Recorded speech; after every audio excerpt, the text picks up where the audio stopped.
හරි පුතේ. එහෙනම් සුබ සන්ධ්‍යාවක් ආයුබෝවන්. එතකොට අපි අද දවසේ අපේ රිවිෂන් පන්තියේ 3 වෙනි දවසේ වැඩ පටන් ගන්නයි සූදානම් වෙන්නේ. පුංචි ඉගිරිහරයක් වෙලා තියෙනවා මේ හදිසි ලයිට් කපන තත්ත්වයක් තියෙනවා නේ. ඒ නිසා මේ බොහොමයක් දෙනෙකුට සම්බන්ධ වෙන්න බැරි වෙලා තියෙනවා. මටත් හදිස්සියේ දැන් තව පොඩි වෙලාවකින් විදුලිය නැති වෙයිද දන්නේ නැහැ.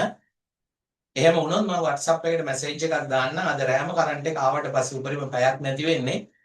ඊට පස්සේ නැවත පන්ති ඉතුරු ටික කරමු. නැත්නම් අපිට වැඩේ කරගෙන යන්න බැරි වෙනවා ඉස්සරහට. ඉතින් ඒ නිසා කරන්ට් එක ආව ගමන් කරමු. අනිත් හැමෝටම රෙකෝඩින් එක දාලා තියෙන රෙකෝඩින් එක ගෲප් එකට දාන්නම්. ඒකෙන් වැඩ ටික කරගෙන යන්න පුළුවන්කම තියෙනවා ගැටලුවක් නැතුව. ඉතින් එතකොට අද මේකට සම්බන්ධ වුණු අයත් ඉන්නවා. මම ඒ අයට පොඩ්ඩක් මේක මතක් කරගෙන යන්නම් අපි මොනවද පහුගිය දවස් ටිකේ කරලා තියෙන්නේ කියලා. අපි sannivedanයේ පදනම දෙවෙනි පාඩමට අදාළ රිවිෂන් එක තමයි කරගෙන ගියේ. ඉතින් එතකොට මම ඔයාලට පොඩ්ඩක් විස්තර ටික කියන්නම් පුතේ කොහොමද මේ වැඩසටහන අපේ යන්නේ කියලා. ඉස්සල්ලාම ඔයාට මේ බලා ගන්න පුළුවන්. ඔයාට ස්ක්‍රීන් එකේ පෙනෙයි. ඔයාට ඉස්සල්ලාම අපි දෙනවා මෙන්න මේ වගේ ටියුට්ස් තුනක්. ඔය පළවෙනි ටියුට් එක රිවිෂන් ක්ලාස් එකේ. ඊට පස්සේ මේක වැඩපොත කොහොම ගොඩක් හම් වෙන ඔය පළවෙනි වැඩපොත මේ ටියුට් එක පළවෙනි ටියුට් එක පාඩම් 12ට ටියුට් 12ක් තියෙනවා. වැඩපොත් 15ක් විතර අපි ලියනවා. මේ වගේ තනිකරම ප්‍රශ්න තියෙන්නේ. දැනට අපි කරගෙන යනවා. ඉතින් එතකොට ඊට පස්සේ මේ වගේ මේ අපේ විභාගවල ලකුණු දාන report card එකකුත් තියෙනවා. ඒවත් එක්ක තමයි අපේ වැඩ ටික යන්නේ. ඉතින් එතකොට අපි ඉස්සෙල්ලාම කතා කරා දෙවෙනි පාඩම sannivedanයේ පදනම පාඩම. sannivedanයේ පදනම පාඩමට අදාළව අපි කතා කරා ඉස්සෙල්ලාම අර sannivedanaya පිළිබඳව අපි ඉගෙන ගන්න ප්‍රධාන කරුණු 18 ඉගෙන ගත්තා. මොනවද මේ කරුණු 18 කියන එක අපි ඉගෙන ගත්තා. මේවා දැන් ස්ක්‍රීන් එකේ ඔයාලට පේනවා. රෙකෝඩින් බලලා මේ ටික ඔක්කොම අල්ල ගන්න පුළුවන්. කවුරුත් බය වෙන්න අවශ්‍ය නැහැ. ඊට පස්සේ අපි කතා කරා sannivedanයේ ස්වභාවයන්. මම මේ හැම ස්වභාවයක්ම එකින් එක පැහැදිලි කරලා දුන්නා. ටියුට් එකේ තියෙන හිස් තැන් වල අපේ පන්තියේ ළමයි මේවා ලියාගෙන ගියා. ඒක තමයි විශේෂතාවය. ඊට පස්සේ මේ තියෙන ඒවා sannivedanaya අරමුණු සහගත වීම, sannivedanaya සංකේතාත්මක වීම, sannivedanaya සන්දර්භානුගත වීම, sannivedanaya ක්‍රියාපටිපාටියක් වීම, sannivedanaya විවිධාකාර වීම, sannivedanaya ඒකමාර්ගික මෙන්ම ද්විමාර්ගික වීම, sannivedanaya බලය වීම කියන කාරණා කතා කරා පළවෙනි දවසේ. ඊට පස්සේ අපි කතා කරා අපේ වැඩපොතේ තියෙන පළවෙනි ප්‍රශ්න දෙක අපි පළවෙනි දවසේ ලිව්වා. sannivedanaya පිළිබඳ හැරල්ඩ් ඩී ලැස්වෙල්ගේ නිර්වචනයයි ජන sannivedanaya පැහැදිලි කොටෙහි ලක්ෂණ 4කුයි කියන ටික අපි කරලා තියෙනවා. ඊට පස්සේ අපි එනවා ක්ලාස් එකේ දෙවෙනි දවසට. දෙවෙනි දවසේ අපි කතා කරා sannivedanaya මූලිකාංග පිළිබඳව. sannivedakaya ආකේතකරණය, සංදේශය හේවත් පණිවිඩය, මාධ්‍ය හේවත් නාලිකාව, ග්‍රාහකයා, ඊට පස්සේ විකේතකරණය, ප්‍රතිපෝෂණය, බාධක හේවත් ഘോഷණය, අත්දැකීම් පසුතලය, සන්දර්භය, බලපෑම කියන කාරණා කතා කරා. ඊට පස්සේ අපි එදා කියලා දුන්නා පළවෙනි දවසේ අපි ලියන්න පටන් ගත්ත වැඩපොතේ තුන්වෙනි සහ හතරවෙනි කොටස. හරි. අද අපි ඇවිල්ලා ඉන්නේ තුන්වෙනි දවසට.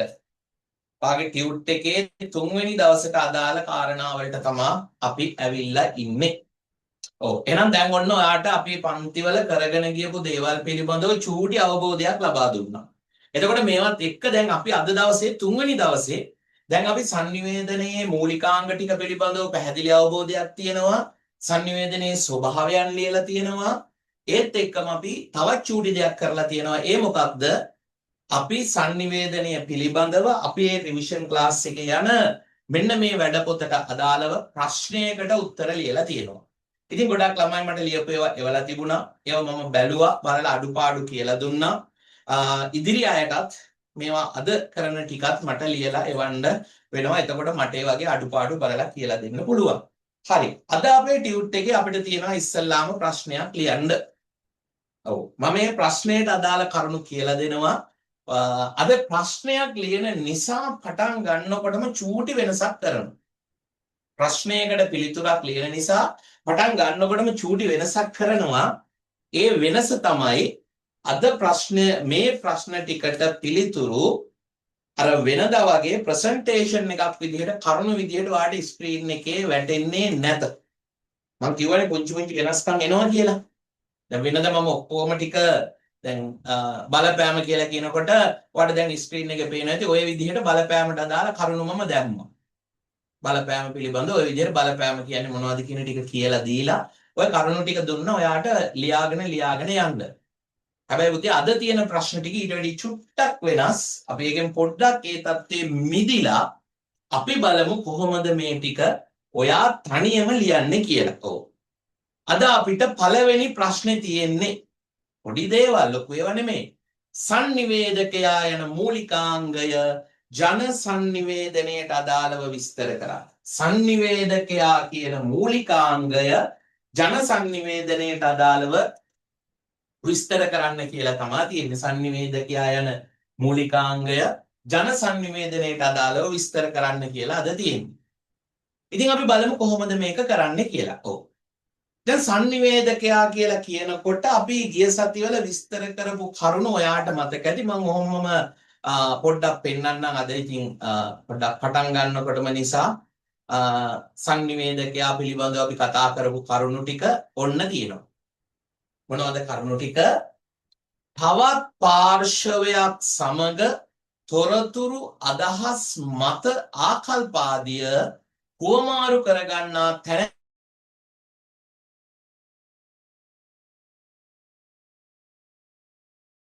මත ආකල්පාදිය හුවමාරු කරගන්නා තැනැත්තා සංනිවේදකයායි. ඔන්න අපි පළවෙනියටම කිව්වා. ඊළඟට අපි කියනවා සංනිවේදකයා වෙන්නේ තනි පුද්ගලයෙකු පමණක් නොවේ. අවස්ථානුකූලව කණ්ඩායමක්, සංවිධානයක්, ආයතනයක් වුවද සංනිවේදක ස්ථානීය නියෝජනය කළ හැකි. අවස්ථාවේ හැටියට සමහර වෙලාවට සංනිවේදකයා වෙනවලු තනි පුද්ගලයෙක්. තව සමහර වෙලාවට සංනිවේදකයා වෙනවලු කණ්ඩායම. තවත් සමහර වෙලාවට සංනිවේදකයා වෙනවලු සමස්ත ආයතනයක්. කවුද? පුද්ගලයෙක්, කණ්ඩායමක්, සංවිධානයක්, ආයතනයක් කියන ඕනම කෙනෙක් සංනිවේදක ස්ථානයට එන්න පුළුවන්. ඊළඟට කියනවා සංනිවේදන ක්‍රියාවලිය පිළිබඳ සැලකිය යුතු මට්ටමක පාලනය කිරීමේ බලයක් මෙයාට හිමි වෙනවා කියලා. ඔන්න ඔය කරුණු ටික අපි අද දවසේ මතක තියාගන්න ඕනේ. ඒ මතක තියාගෙන මම දැන් ඔයාලව අරගෙන යනවා ප්‍රශ්නයට. මොකක්ද අද දවසේ අපේ තියෙන ප්‍රශ්නය කාට බලා ගන්න පුළුවන්. සංනිවේදකයා යන මූලිකාංගයේ ජන සංනිවේදනයට අදාළව විස්තර කරන්න. දැන් ඔන්න ඔයාලට සංනිවේදකයා ගැන නම් මතක් වෙන්න ඇති. ඊට පස්සේ නම් අපි ඊළඟට අද දවසේ අපි ඉගෙන ගන්න ඕනේ ජන සංනිවේදනයේ යනු කුමක්ද කියලා. ඔව්.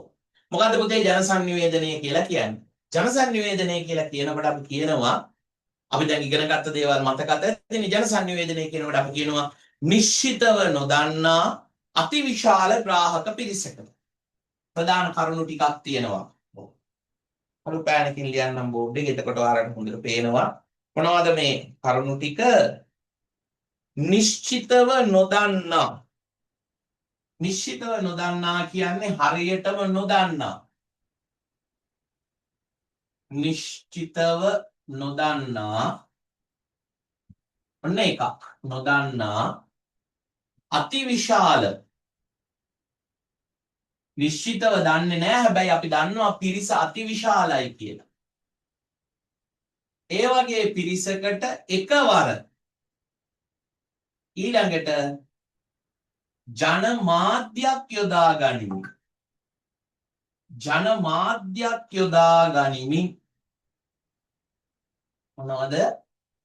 නිශ්චිතව නොදන්නා අතිවිශාල ග්‍රාහක පිරිසකට එකවර ජනමාධ්‍යයක් යොදා ගනිමින් සිදු කරන සංනිවේදනයට අපි කියනවා ජන සංනිවේදනය කියලා. මොනවද මේ ජනමාධ්‍ය?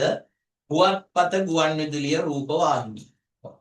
නිශ්චිතව නොදන්නා අතිවිශාල ග්‍රාහක පිරිසකට ජනමාධ්‍යයක් යොදා ගැනීමෙන් සිදු කරන sannivedanයට අපි කියනවා ජන sannivedanaya කියලා. එහෙනම් අපෙන් දැන් අහන්නේ මේ ජන sannivedanය ඇතුළේදී sannivedakaya කියන්නේ කවුද කියන එක. ජන sannivedanය තුළදී sannivedakaya කියන්නේ කවුද කියන එක අපි පැහැදිලි කරන්න ඕනේ. හරි.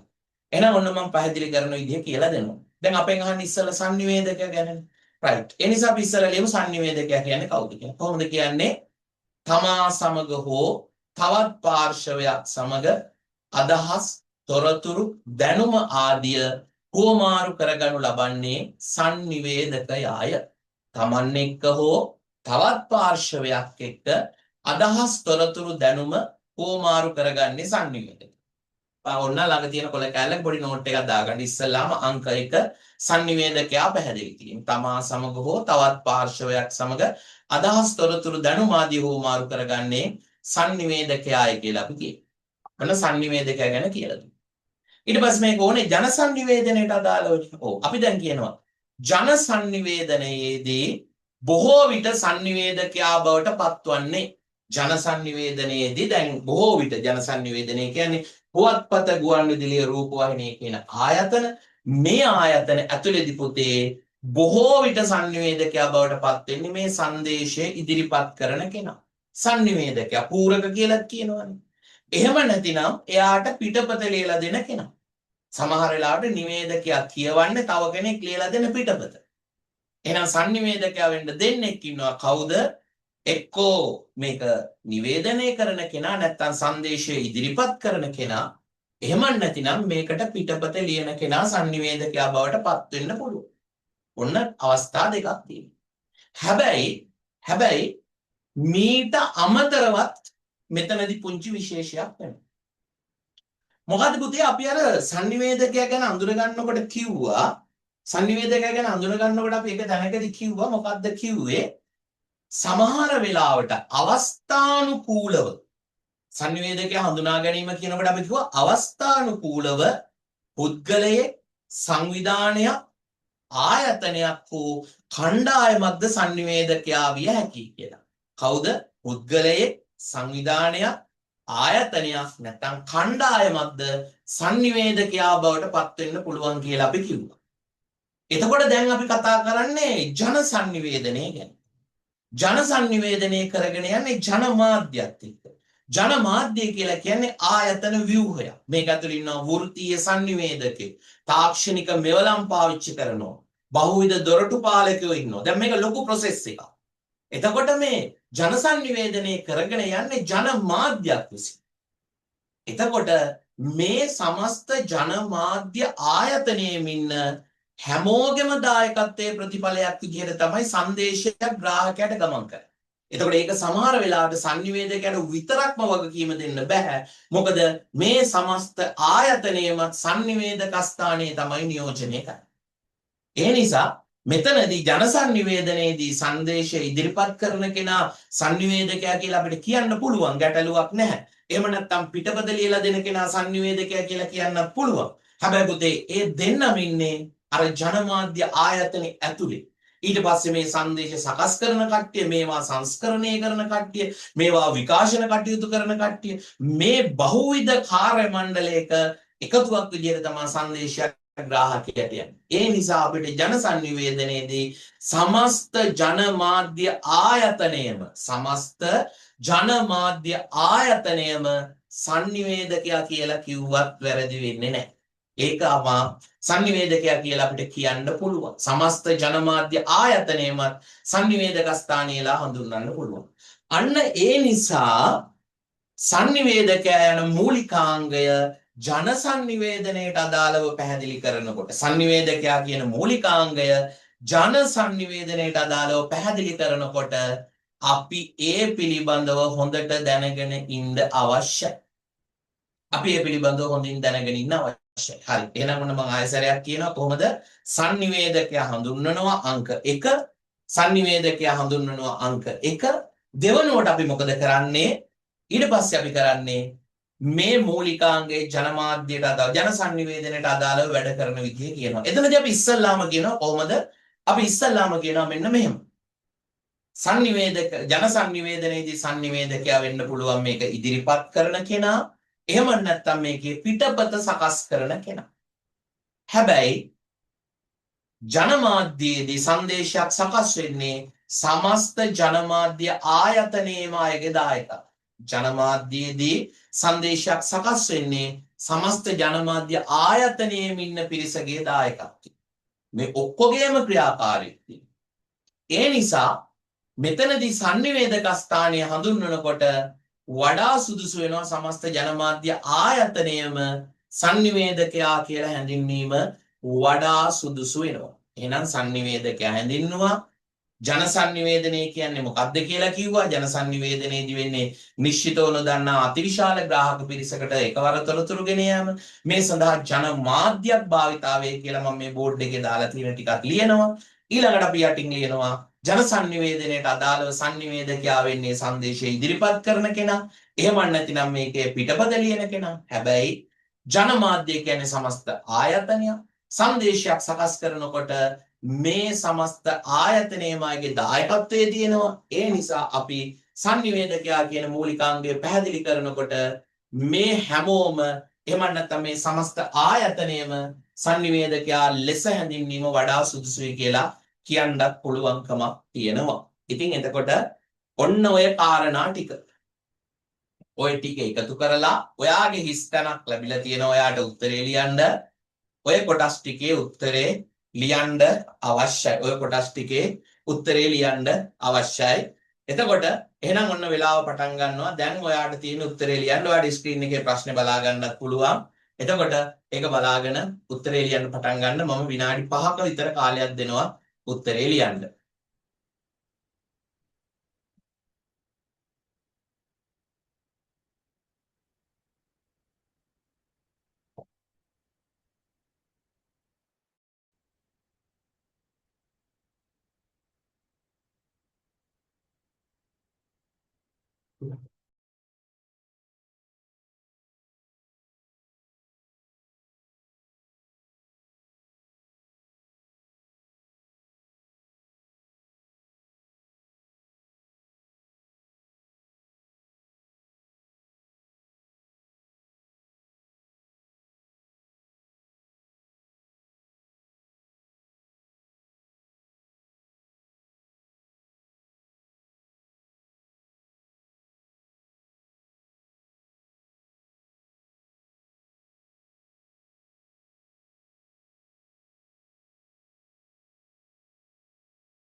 හරි පුතේ. එතකොට දැන් ඔන්න ඔය ප්‍රශ්නෙට උත්තරේ ලියන්න ඇති. එතකොට ටෙම්පියුට් එකේ යන ඕඩර් එකට තමයි මේ යන්නේ. නැත්නම් අද අපිට තියෙනවා මේ පාඩමට අදාළව sannivedanaye මූලික අරමුණු කීපයක් කතා කරන්නත් තියෙනවා. ටියුට් එක ඉවර කරගන්නත් ඕනේ අද. ඉතින් එතකොට නමුත් මේ ප්‍රශ්න ටිකත් අපිට පොඩිවට හරි ලියාගෙන යන්න සිද්ධ වෙනවා. මොකද රිවිෂන් එකේ අංක 1 මගේ බලාපොරොත්තු ඔයාලගේ ලිවීමේ හැකියාව හදන එක. විෂය කරුණු ටික කොහොම හරි පාඩම් කරගන්න පුළුවන්. අංක 1 ඔයාලා ලියන්න හදන එක. ඉතින් පුංචි තැන ඉඳලා ලියාගෙන යන්න ඕනේ. බෑ කියලා හිතන්න එපා. දිගට දිගට ලියන්න, වැඩ පොත්වල ලියන්න තියෙනවා. මම හැමදාම කියනවා වගේ රිවිෂන් එකක අනිවාර්යෙන් මගේ එකේ වැඩ ගොඩක් වෙනවා. ඉතින් ඒවා ඔයා කට්ටිය හරියට කරන්න අවශ්‍යයි. ඔව්. දෙවෙනි ප්‍රශ්නේ තියෙනවා ප්‍රතිපෝෂණ යන මූලිකාංගයේ ජන සංනිවේදනයට අදාළව පැහැදිලි කරන්න. ප්‍රතිපෝෂණය පිළිබඳව ඊළඟට කතා කරමු. ජන සංනිවේදනයට අදාළවම පැහැදිලි කරන්නලු ප්‍රතිපෝෂණය. මොකද්ද පුතේ මේ ප්‍රතිපෝෂණය කියලා කියනකොට අපි කතා කරා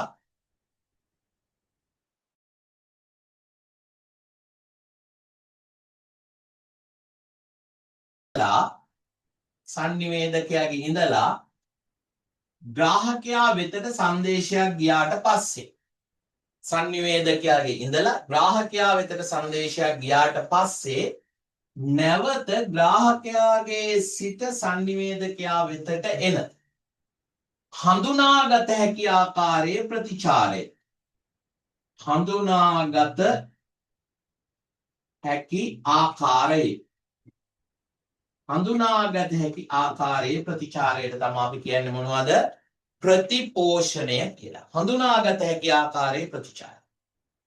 ඒ කියන්නේ ප්‍රතිචාර ඇති වෙන්න පුළුවන්. හැබැයි හැම ප්‍රතිචාරයක්ම නැවත සංනිවේදකයා වෙතට ලැබෙන්නේ නැහැ.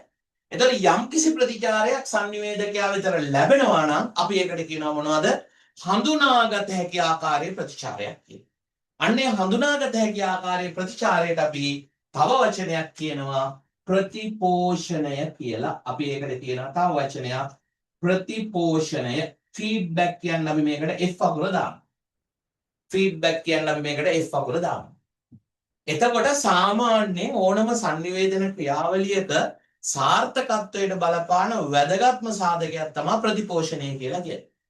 යම්කිසි sannivedana ක්‍රියාවලියක් තුල ප්‍රතිපෝෂණයක් තියෙනවා කියන්නේ ඒ sannivedana ක්‍රියාවලිය 100% සාර්ථකයි. මොකද sannivedakayata තමන්ගේ අඩුපාඩු මැනගන්න ලොකු chance එකක් එනවා. sannivedakayata තමන්ගේ අඩුපාඩු මැනගන්න ලොකු chance එකක් එනවා. ඉස්සර වගේ නෙමෙයි. මේක ඇතුලේ sannivedakayata තමන්ගේ දුර්වලතා අඩුපාඩු බොහොමයක් මැනගෙන යන්න පුළුවන්කමක් තියෙනවා. ඒ නිසා මේක ඉතා හොඳ දෙයක් විදිහට හඳුන්වන්න පුළුවන්.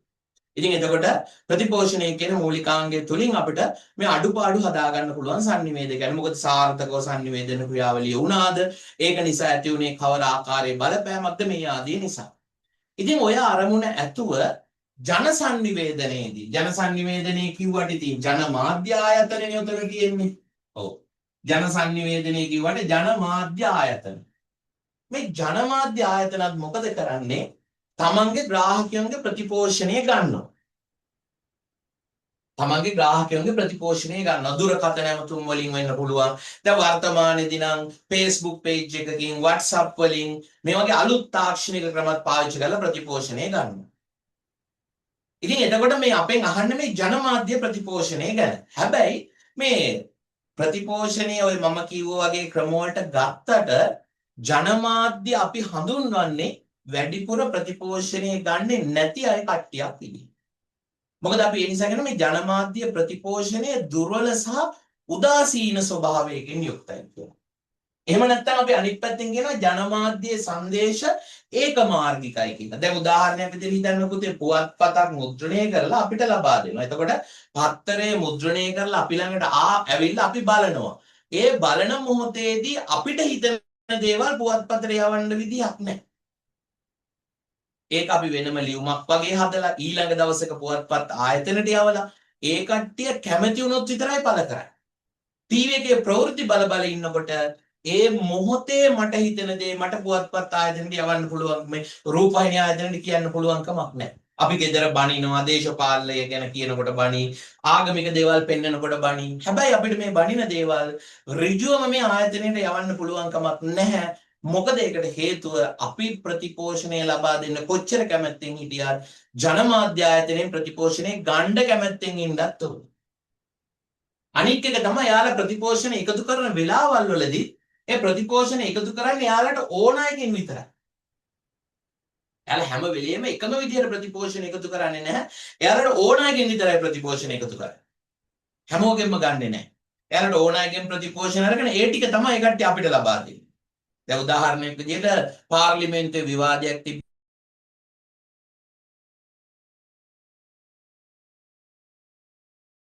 හැමදේම ප්‍රචාරය කරනවා කියලා නියමයක් නැහැ. එතනින් තෝරගත්ත දෙයක් තමයි දාන්නේ. ඉතින් ඒ නිසා මේ ජනමාධ්‍යට අදාළව ප්‍රතිපෝෂණය ගැන බලනකොට අර සාමාන්‍ය පුද්ගලාන්තර sannivedanayේදී තියෙන ප්‍රතිපෝෂණය වගේ නෙමෙයි. දැන් ඔයාලා අපි අතර පුද්ගලාන්තර sannivedanayේදී නම් බොහොම ඍජු ප්‍රතිපෝෂණ ක්‍රියාවලියක් සිද්ධ වෙනවා. අපිට හරි ලේසියෙන් ඒ ප්‍රතිපෝෂණය මැනගන්න පුළුවන්. හැබැයි ජනමාධ්‍යයේදී අපිට ප්‍රතිපෝෂණය සම්බන්ධයෙන් එහෙම කටයුතු කරන්න පුළුවන්කමක් ලැබෙන්නේ නැහැ. එයාලා කැමති නම් තමයි අපෙන් ප්‍රතිපෝෂණය ලබා ගන්න. එයාලා කැමති නම් තමයි අපෙන් ප්‍රතිපෝෂණය ලබා ගන්න. එතකොට ඒ ලබා ගන්න ප්‍රතිපෝෂණයට අපිට ලබා දෙන්න පුළුවන් වුණාට ඒක පළවෙයිද ඒකේ කටිය ලබා ගයිද කියලා අපිට නිශ්චිතව කියන්න පුළුවන් කමකුත් නැහැ. ඒ නිසා අපි කියනවා ජනමාධ්‍ය සංදේශන රටාව තරමත් ඒකමාර්ගිකයි කියලා. අර සමස්ත ජනතාවගේම සමස්ත ග්‍රාහක ශේෂ්ත්‍රයේම ප්‍රතිපෝෂණය නියෝජනය වෙන ස්වභාවයක් නැහැ. ඔන්න ඕක තමයි උතන සිද්ධාන්තය. අපි බලමු දැන් මේකට කොහොමද උත්තරේ ලියන්නේ කියලා. ඔව් අපි කියනවා මෙහෙම. ප්‍රතිපෝෂණය යනුවෙන් හැඳින්වෙන්නේ ඉස්සලා හඳුන්වලා දෙනවා. ප්‍රතිපෝෂණය යනුවෙන් හැඳින්වෙන්නේ ග්‍රාහකයෙකුගේ සිට නැවත sannivedakayaa වෙතට ලැබෙන. ග්‍රාහකයෙකුගේ සිට නැවත sannivedakayaa වෙතට ලැබෙන හඳුනාගත හැකි ආකාරයේ ප්‍රතිචාරය. ඔන්න ඔය වචනේ නම් ඕනෙම. මොකද්ද? හඳුනාගත හැකි ආකාරයේ හඳුනාගත හැකි ආකාරයේ ප්‍රතිචාරය ප්‍රතිපෝෂණය ලෙස හැඳින්වේ. ග්‍රාහකයෙකුගේ ඉඳලා sannivedakayaa වෙතට ලැබෙන හඳුනාගත හැකි ආකාරයේ ප්‍රතිචාරයට අපි කියනවා ප්‍රතිපෝෂණය කියලා. ඉතින් එතකොට මේ ප්‍රතිපෝෂණය ජන sannivedanයට අදාළව පැහැදිලි කරනකොට අපි ඊළඟට කියනවා ජන sannivedanයේ සිදුවන්නේ ජනමාධ්‍යයක් මගින්. ජනමාධ්‍ය යනු ආයතන විශේෂයකි. ජනමාධ්‍ය ආයතන වලින් ප්‍රතිපෝෂණය රැස් කිරීම සිදුවන්නේ ඉතා සීමිතවය. ජනමාධ්‍ය ආයතන මගින් ප්‍රතිපෝෂණය රැස් කිරීම සිදුවන්නේ ඉතා සීමිතවය. එම රැස් කරන ප්‍රතිපෝෂණයද බොහෝ විට ඔවුන්ගේ අවශ්‍යතාවය සඳහා පමණි. ඒ රැස් කරන ප්‍රතිපෝෂණය ඒ අයගේ අවශ්‍යතාවය මත පමණි. එම ප්‍රතිපෝෂණය මගින් සමස්ත ග්‍රාහක ශේෂ්ත්‍රයේම නියෝජනය නොවේ. ඒ ප්‍රතිපෝෂණයේ අර සමස්ත ග්‍රාහක පිරිසම නියෝජනය වෙන්නේ නැහැ. එයාලට ඕන විදිහට ගන්න ඒක ඇතුලේ සමස්ත ග්‍රාහක පිරිසම නම් නියෝජනය වෙන්නේ නැහැ. ඔන්න එහෙනම් මොනවද කරුණු ටික? ප්‍රතිපෝෂණය හඳුන්වනවා, ජන sannivedanයේ ඉතා කෙටියෙන් කියනවා, මෙතන තියෙන්නේ ආයතනයක් කියනවා ජනමාධ්‍ය. මේ ජනමාධ්‍ය ආයතන ප්‍රතිපෝෂණය රැස් කරන්නේ එයාලගේ අවශ්‍යතාවය මත පමණයි. අනික් එක තමයි එයාලා ප්‍රතිපෝෂණය රැස් කරන්නේ ඉතා සීමිතව. ඒ සීමිත ප්‍රතිපෝෂණය ඇතුලේ සමස්ත ග්‍රාහක ශේෂ්ත්‍රයම නියෝජනය වෙන්නේ නැහැ කියලා කියනවා ඒ ප්‍රතිපෝෂණය ඇතුලේ. ඉතින් ඒ නිසා අපිට කියන්න පුළුවන් ජනමාධ්‍ය ප්‍රතිපෝෂණය ප්‍රමාද මෙන්ම උදාසීන ස්වභාවයක් දරනවා කියලා. ප්‍රමාදයි අනිත් පැත්තෙන් මේක උදාසීන ස්වභාවයක් දරනවා. එක පැත්තකින් ප්‍රමාදයි ප්‍රතිපෝෂණය අනිත් පැත්තෙන් මේ ප්‍රතිපෝෂණය උදාසීන ස්වභාවයකුත් දරනවා. ඒ නිසා එක පැත්තකින් ප්‍රමාද වෙනවා අනිත් පැත්තෙන් මේක උදාසීන ස්වභාවයක් දරනවා. එම නිසා ජනමාධ්‍ය සංදේශන රටාව ඒකමාර්ගික සංදේශන රටාවක් ලෙසද සැලකේ. එම නිසා ජනමාධ්‍ය සංදේශන රටාව ඒකමාර්ගික සංදේශන රටාවක් ලෙසද සැලකේ කියලා කියනවා. ඔන්න ඔය කරුණු ටිකයි ලියවෙන්න ඕනේ. ඉතින් එතකොට දැන් මතක ඇති පරණ කරපු දේවල් එක්ක ඔයාගේ මතකයේ අලුත් වෙනවා ඇති. මතක තරම එකතු කරලා ලියන්න. මතක නැති වෙනකොට අපිට ආයෙ නැවත රෙකෝඩින් එක බලලා ආයෙ ඉගෙන ගන්න පුළුවන්. ඔය ටික අපි කරලා තියෙන දේවල් අපේ තියරි ක්ලාස් එකේ දැන් ඔන්න මම කියලා දුන්නා. හරි. එහෙනම් විනාඩි 5ක් දෙන්න ඉක්මනින් ඔකත් ලියමු.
හරි පුතේ. එහෙනම් ඔන්න ප්‍රශ්න දෙකකට අද දවසේ උත්තර ලියලා ඇති. අද ක්ලාස් එක ඉවරුනහම මගේ පන්තියේ සාමාන්‍යයෙන් මම ওই ටික එවන්න ඕන ක්‍රමයේ කියලා තියෙනවා. ওই ටික ෆොටෝ ගහලා ඔයාලගේ ෆෝන් එකේ ඇප් එකක් තියෙනවා මේ කැම් ස්කෑනර් කියලා. ඒකෙන් PDF එකක් කරලා මේ ටික දාන්න ඕනේ group එකට. එතකොට එහෙම නැතුව ෆොටෝස් විදියට නම් එවන්න එපා පුතේ. එතකොට ඔක කියවලා බලන්න බෑ, අමාරුයි. ඒ නිසා ඒක මේ ප්‍රධාන ඉල්ලීමක්. group එකේ ඉන්න බොහෝ දෙනෙක් එවන්නේ එහෙම හැමෝටම කියලා තියෙන්නේ. අනික පුතේ අර මට group එකට දාන එක තමයි වඩා හොඳ. නැත්තම් ගොඩක් ඒවා මිස් වෙනවා. group එකට දාලා තියෙනකොට මට කොයි වෙලේ හරි බලන්න පුළුවන්. පර්සනල් ලැබුවාම සමහර වෙලාවට බැලෙන්නේ නැහැ. ඊට පස්සේ ඒක යට වෙලා යනවා. ඊට පස්සේ හොයාගන්න බැරි වෙනවා. මොකද ගොඩාක් වෙලාවට WhatsApp එකේ ඔය කට්ටියගේ නම් වලින් පෙනී හිටින්නේ නැහැ. වෙන නම් තියෙන්නේ, කෑලි තියෙන්නේ, වෙන සලකුණු තියෙන්නේ. එතකොට හොයාගන්න බෑ. ඉතින් ඒ නිසා අනිවාර්යයෙන්ම මේක group එකට දාන්න කරන වැඩ ටික එතකොට මට බලන්න පුළුවන්. අපේ classes වල වෙන වැඩ ඔක්කොම group එක හරහා තමයි යන්න ඕනේ. ඊට පස්සේ තව අලුත් වැඩක් බාර දෙනවා. අද ඉඳලා group එකේ ඉන්න හැමෝම මේවා කරන්න ඕනේ. එහෙම නැති වුණොත් ඇත්තටම මම මුලින් කිව්වා වගේ ක්ලාස් එක නවත්තන්න වෙනවා. ඒ කියන්නේ ෆිසිකල් ක්ලාස් වල යන වැඩ මේවා ඔයාලා ඔන්ලයින් කියලා නෑ, රිවිෂන් ක්ලාස් එකෙත් මේවා වෙන්න ඕනේ. එතකොට එහෙම වුණොත් තමයි වැඩ ටික කරගෙන යන්න පුළුවන්. දැන් ඔයාලා හැමෝම ළඟ තියෙනවා ප්‍රශ්න පත්‍ර පොත. ඔයාලා හැමෝම ළඟ තියෙනවා ප්‍රශ්න පත්‍ර පොත. මේ ප්‍රශ්න පත්‍ර පොතේ ඔයා ළඟ තියෙන මේ අලුත්ම ප්‍රශ්න පත්‍රයේ ඉඳලා සමහර අයගේ ගිය අවුරුද්දේක ඇති, නැත්නම් අලුත් එකක් ගන්න. හැබැයි මේ ප්‍රශ්න පත්‍ර පොතේ තියෙන කිසිම MCQ එකක ඔයා පෑනෙන් පොතේ ලකුණු කරලා තියෙන්න බෑ. එහෙම පෑනෙන් පොතේ ලකුණු කරලා තියෙනවා නම් මාකර් වලින් ගහලා තියෙනවා නම් highlight කරලා තියෙනවා නම් අවුරුද්දට ඇඳුමක් ගන්න තියෙන සල්ලි වලට හරි කරුණා කරලා අලුත් පොතක් ගන්න. කොහොම හරි කරලා අලුත් පොතක් ගන්න වෙනවා. එහෙම තියෙනවා නම් එහෙම නැති පොතක් තියෙනවා නම් ගැටලුවක් නෑ. මොකද මට ඕනේ පිරිසුදු පොතක් එක්ක වැඩේ යන්න ඕනේ. එහෙම වුණාම තමයි ඔයාගේ ඔළුවට මේක වැටෙන විදිහට කරන්න පුළුවන් වෙන්නේ. එතකොට කොහොමද මගේ ක්ලාස් වල ළමයි කරන්නේ? හැම දවසකම පරණ සිලබස් එකේ ප්‍රශ්න පත්‍ර ඕනේ. ඒවා අපි තව ටික දවසක් ගිහිල්ලා කරමු.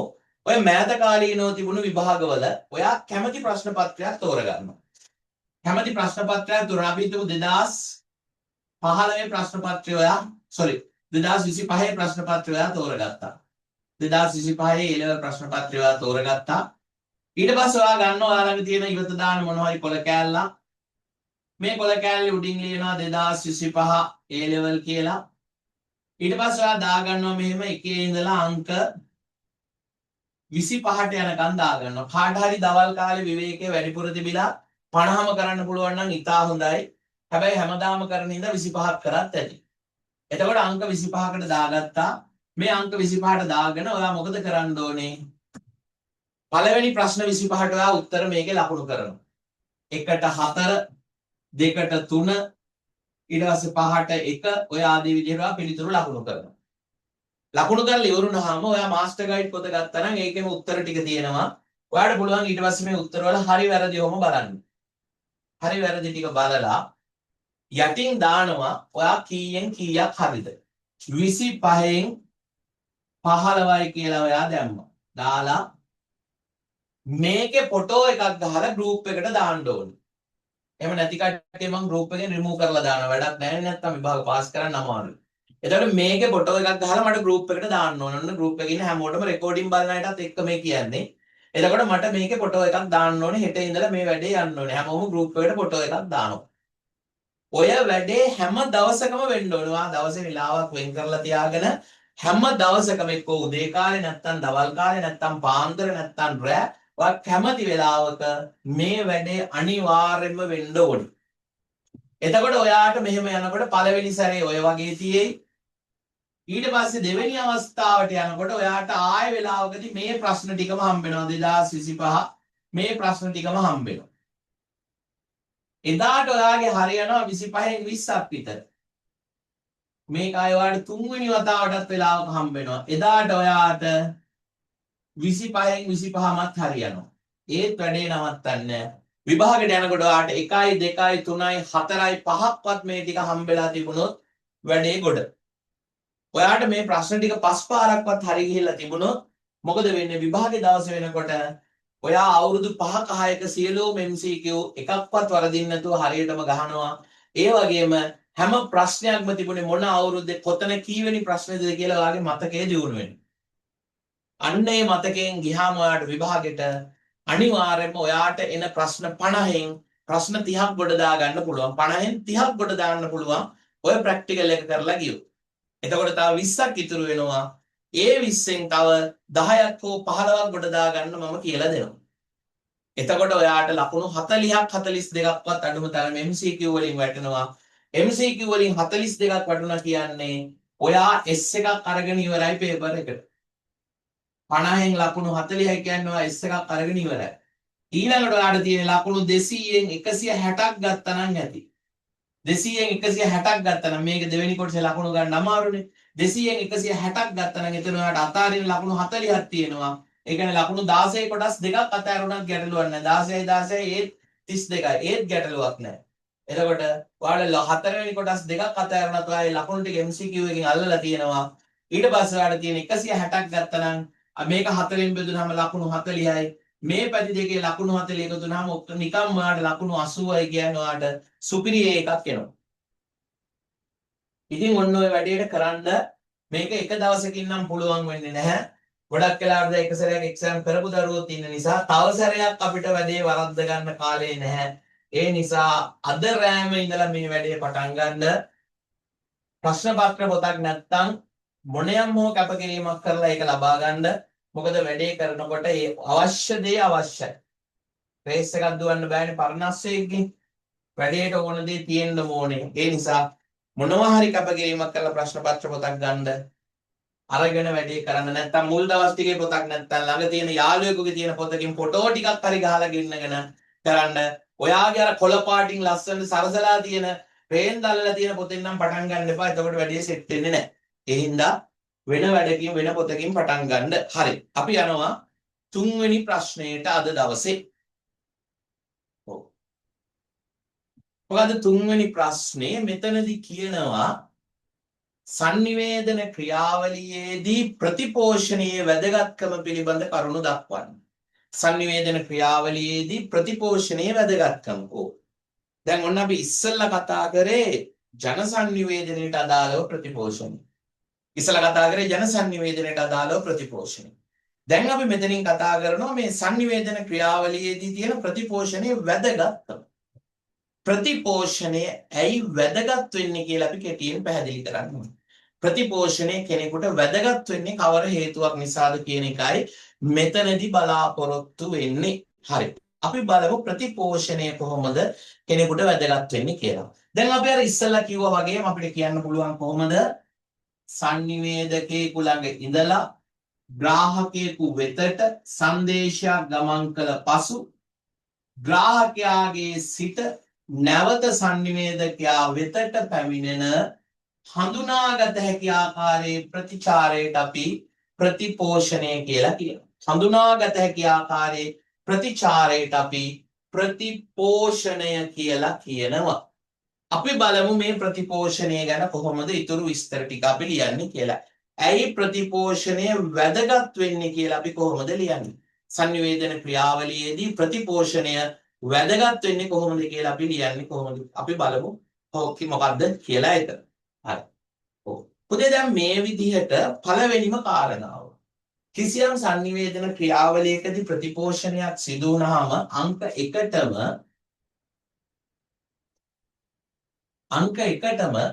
මම මොනවා හරි ඔයාලට කියනකොට ඔයා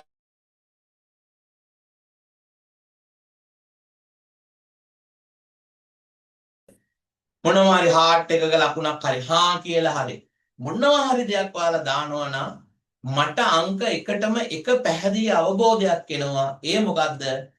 පණිවිඩය ඔයාලට ගියා කියලා. අංක 1ටම මට අවබෝධයක් එනවා පණිවිඩය ඔයාලට ගියා කියලා. එහෙනම් ඔන්න ප්‍රතිපෝෂණයේ තියෙන එක වැදගත්කමක් මොකද්ද? සංදේශයක් නිවැරදිව sannivedanaya වුණාද කියන එක අපිට මැනගන්න පුළුවන් වෙනවා. සංදේශයක් නිවැරදිව ග්‍රාහකයා වෙතට ගමන් කරාද කියන එක දැනගන්න පුළුවන් වෙනවා. සංදේශයක්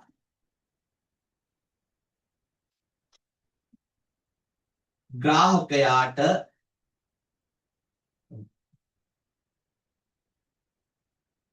ලැබුණු බව සනාථ කර ගැනීමට නැත්නම් තාවුරු කර ගැනීම. එහෙනම් පළවෙනිවටම අපිට ප්‍රතිපෝෂණයේ තියෙන වැදගත්කම තමයි සංදේශයේ ග්‍රාහකයාට ගමන් කරාද නැත්නම් ගියාද?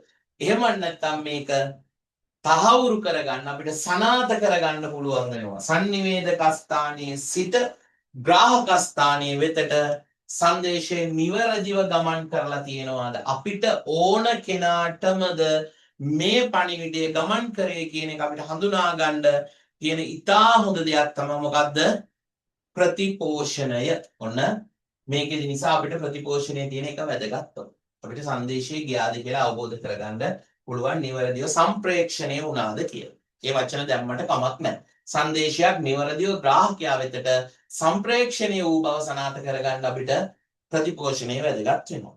ඊළඟට අපිට මෙහෙම සංදේශයක් ගියාට පස්සේ සංදේශය පිළිබඳව ග්‍රාහක ආකල්පය දැනගන්න පුළුවන්. ග්‍රාහක ආකල්ප මේ සංදේශය පිළිබඳව ග්‍රාහකයා හිතන්නේ මොනවද? එයා කැමතිද අකමැතිද මොනවද එයාගේ තියෙන ආකල්පය කියලා අපිට දැනගන්න පුළුවන්. සංදේශය පිළිබඳ ග්‍රාහක ආකල්ප දැන ගැනීම සඳහා මේ ක්‍රියාවලිය ඉතා වැදගත් වෙනවා. ඒකත් මේකේ තියෙන තවත් එක වැදගත්කමක්. ග්‍රාහක ආකල්ප අපිට මැනගන්න පුළුවන් වෙනවා sannivedana ක්‍රියාවලිය පිළිබඳ. ග්‍රාහකයා මොන වගේ දෙයක්ද දරන්නේ? එයා මොන වගේ මතයකද ඉන්නේ? එයා මොනවද මේ පිළිබඳව පිළිගන්නේ කියන එක අපිට දැනගන්න පුළුවන් වෙනවා ග්‍රාහක ආකල්පය. තුන්වෙනි එක sannivedakayaට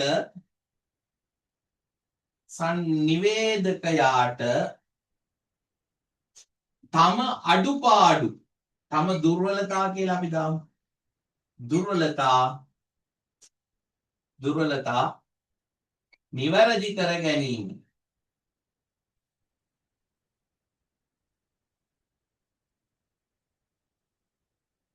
සංනිවේදකයාට තම දුර්වලතා, තමන්ගේ තියෙන ප්‍රශ්න, තමන්ගේ අඩුපාඩු මම උගන්වපු දේ හරියට මම කරාද? මම කියපු දේ ළමයින්ට තේරුණාද? ඒ කියන දේ අනික් අය හරියට ග්‍රහණය කරගත්තද ආදී විදිහට අපි කොච්චර හොඳට හිතන් හිටියත් පුතේ සමහර වෙලාවට අපි කියන දේ අනික් කෙනාට හරියට වැටහෙන්නේ නෑ වෙන්න පුළුවන්. ඒ නිසා මේ අනික් කෙනාගේ අඩුපාඩු හදා ගැනීම සඳහා අනික් කෙනාගේ තියෙන ප්‍රශ්න විසඳා ගැනීම සඳහා අපිට මෙතනදී යොදා ගන්න පුළුවන් වෙන වැදගත් දෙයක් තමයි මොකද්ද? ප්‍රතිපෝෂණය. එහෙනම් ප්‍රතිපෝෂණයේ වැදගත්කම් තුනක් තියෙනවා. මොකද්ද? සංදේශයක් ග්‍රාහකයාට ලැබුණු බව නැත්නම් සංදේශයක් නිවැරදිව සම්ප්‍රේක්ෂණය වුණාද කියන එක සනාථ කර ගැනීම සඳහා ප්‍රතිපෝෂණය වැදගත්. සංදේශයක් නිවැරදිව ග්‍රාහකයාට සම්ප්‍රේක්ෂණය වුණාද කියන එක සනාථ කරගන්න අපිට ප්‍රතිපෝෂණය වැදගත්. දෙවෙනි එක සංදේශය පිළිබඳව ග්‍රාහකයා දරන ආකල්පය කුමක්ද? ග්‍රාහකයාගේ මතය කුමක්ද කියලා දැනගන්න අපිට ප්‍රතිපෝෂණය ඉතා වැදගත්. තුන්වෙනි එක තමයි සංනිවේදකයාට තම දුර්වලතා නිවැරදි කර ගැනීම සඳහා ප්‍රතිපෝෂණය යොදා ගන්න පුළුවන්. මේ ආදී කරුණු නිසා සංනිවේදන ක්‍රියාවලියේදී ප්‍රතිපෝෂණය ඉතා වැදගත් වෙනවා කියලා අපිට කියන්න පුළුවන්කමක් තියෙනවා. හරි. අපි එහෙනම් නැවතත් පොඩි කාලයක් දෙන්නම්. ඉක්මනින් ලියමු බලන්න මේකට පිළිතුර.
හරි.